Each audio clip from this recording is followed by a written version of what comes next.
नमस्कार.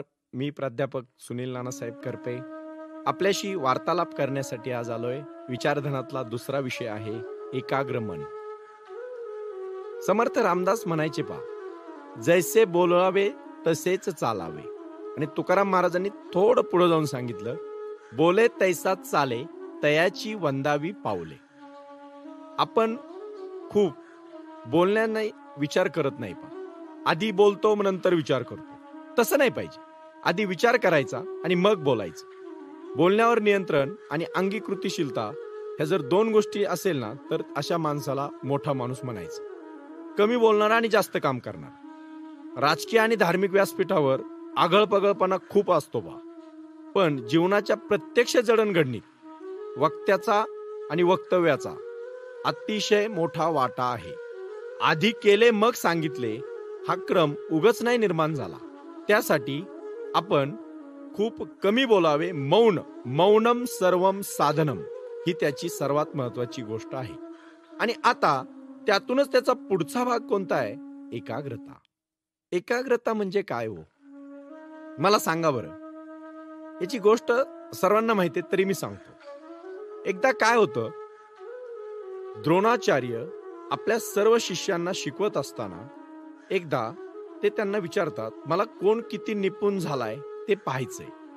आणि म्हणून ते म्हणतात, झाडाला ते एक जिवंत मासा पकडून त्या झाडाला लटकवतात आणि त्यांना ते सांगतात की अर्जुन, भीम, नकुल, सहदेव या सर्वांना बोलवतात, युधिष्ठिर, आणि सांगतात, या माशाचा डोळा मला मारायचा आहे. तुम्ही बाणाने पाण्यामध्ये पाहून माशाचा डोळा उडवायचा आहे.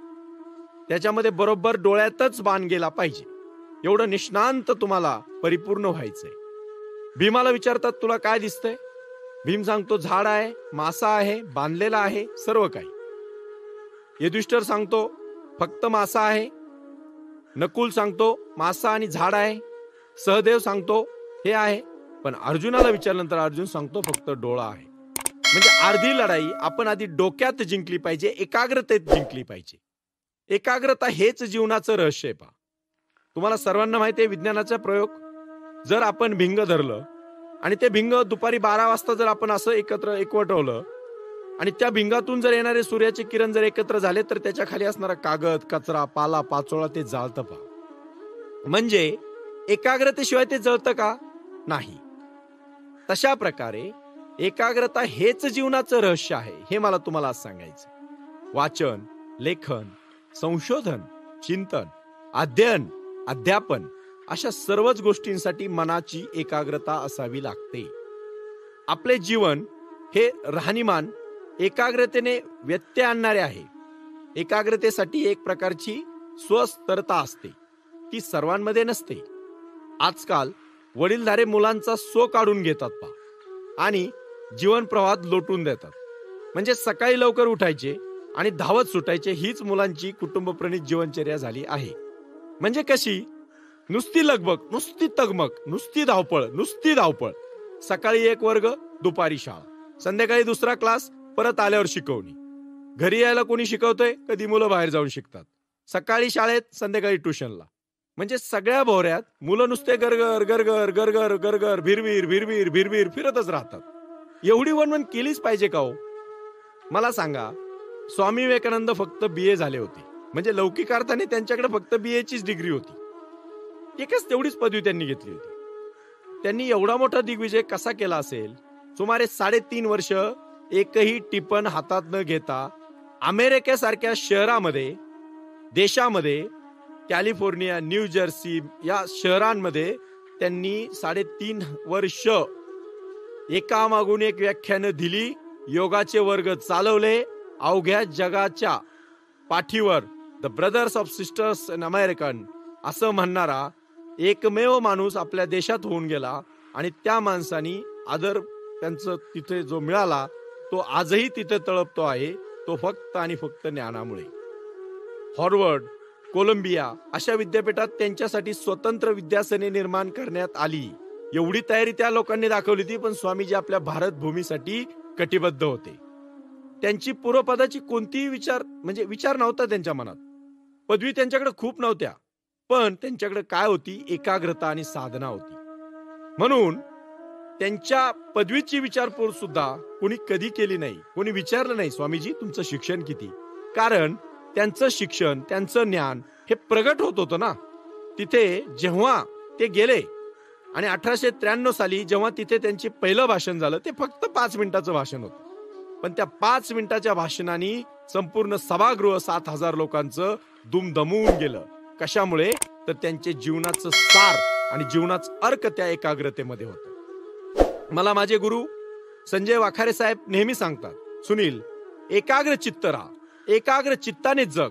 त्यात ते म्हणत, म्हणजे स्वामी विवेकानंदांनी अमेरिकेत सांगताना हे सांगितलं होतं की मला एक गोष्टीचं फार नवल वाटतं, ते म्हणजे तुम्ही अमेरिकन्स महान आहात. म्हणजे दुसऱ्याला मोठेपणा द्यायची जी क्षमता आहे ती त्यांच्यामध्ये होती. स्वामी विवेकानंद हे नावाचे नवल कसे घडले असेल बरं? मनाची एकाग्रता हे त्यांचे सामर्थ्य होते. तासन तास वाचन, बैठक, विचारांची, तत्वांची, ज्ञानाची ही त्यांनी कधीही सोडली नाही. ते वाचत जात आणि पहिल्याच वाचनाने अवघे पुस्तक आत्मसात करीत. त्यांनी ब्रिटानिका हा विश्वकोश चालत होते, त्यातला महत्वाचा भाग ते लक्षात ठेवत होते.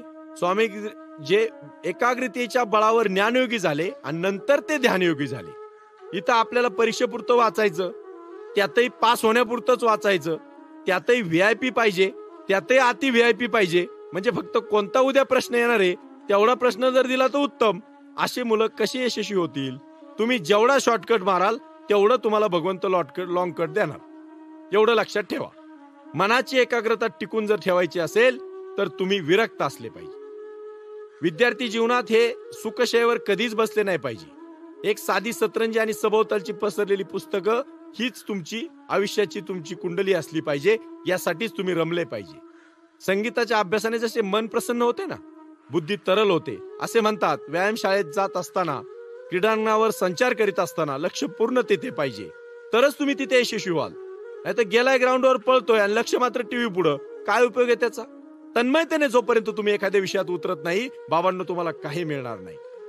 इथे बीपीएड कॉलेजच्या विद्यार्थ्यांना मी आता हे वार्तालाप करत असताना मला लाईफ मॅनेजमेंट इन्स्टिट्यूट कंपनीचा आधार घ्यावा लागतोय. कारण लाईफ मॅनेजमेंट इन्स्टिट्यूट का बरं करावं लागलं? म्हणजे फार पूर्वीच्या काळामध्ये घरामध्ये ज्येष्ठ कनिष्ठ सर्व असायचे. आजोबा कसे वागतात हे मुलगा पाहायचा, मुलगा कसं वागतोय त्याचा मुलगा पाहायचा, नातवाने कसं राहिलं पाहिजे आजी सांगायची. आता आजी नाही, आई नाही, सांभाळती कोणतं कामवाली बाई. म्हणजे प्रश्न असा निर्माण होतोय की जर आता हे जर संस्कारच कुठं मिळणार नसतील, म्हणून मला विचारधन घेऊन तुमच्या समोर यावं लागतंय. तन्मयता, विचारशीलता, उपक्रमशीलता आपल्या मुलांच्या जीवनात कधी येऊ शकते? तर हे डोळे झाक करून नाही बाबांनो. व्यक्तिमत्व जर तुम्हाला घडवायचं असेल तर मुलांना थोडं बसू द्या, एकांतात राहू द्या, एकाग्र होण्याची त्यांना संधी द्या. ते यशस्वी झाल्याशिवाय राहणार नाही. धन्यवाद.